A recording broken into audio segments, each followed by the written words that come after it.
السلام علیکم ورحمۃ اللہ وبرکاتہ۔ ناظرین آج جمعہ ہے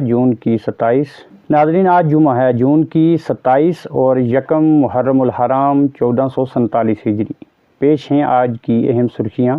مغل روڈ ٹنل کی منظوری سے علاقہ میں خوشی کی لہر۔ راجوری اور پونچھ کو وادی سے سال بھر جوڑنے والی مغل روڈ پر ٹنل کے منصوبے کو مرکزی حکومت سے باضابطہ منظوری، مقامی لوگوں نے کیا خیر مقدم۔ ضلع پونچھ میں رگبی چیمپئن شپ کا شاندار آغاز۔ ڈسٹرکٹ مجسٹریٹ رگبی چیمپئن شپ 2025 کا اسپورٹس اسٹیڈیم پونچھ میں کریں گے افتتاح، نوجوانوں کی بھرپور شرکت۔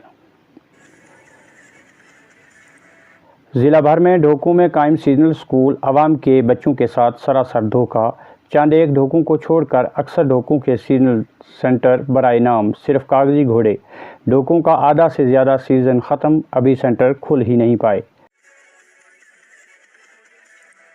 ڈی سی پونچھ کی صدارت میں سیاحت ترقیاتی جائزہ اجلاس۔ ڈپٹی کمشنر وکاس کنڈل نے سیاحت کے ترقیاتی منصوبوں پر پیش رفت کا لیا جائزہ، افسران کو مقررہ وقت میں کام مکمل کرنے کی ہدایت۔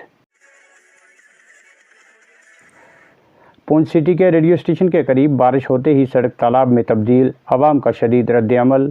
ضلع ترقیاتی کمشنر سے محکمہ کو نیند سے جگانے کی اپیل۔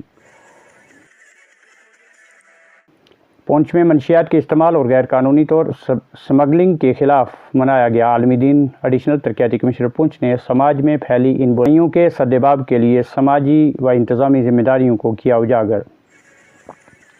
منڈی تا ساوجیاں گگڑیاں سڑک کھنڈرات میں تبدیل، عوام، تاجر، ڈرائیور اور طلباء شدید پریشان۔ سڑکوں کو گرفت کے حوالے کرنے کا مطالبہ زور پکڑ رہا ہے۔ شہراز جیلانی۔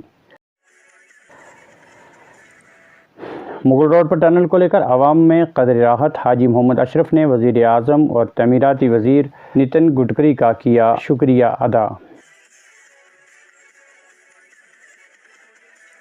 جموں میں بارشوں سے معمولات زندگی متاثر، بالائی علاقوں میں ژالہ باری، وادی اور جموں کے کئی علاقوں میں بارش کا سلسلہ جاری۔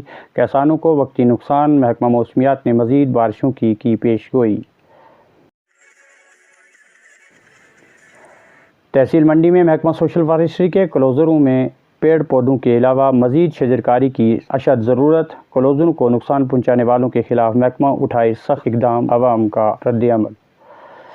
ناظرین اسی کے ساتھ دیجیے اجازت، خدا حافظ۔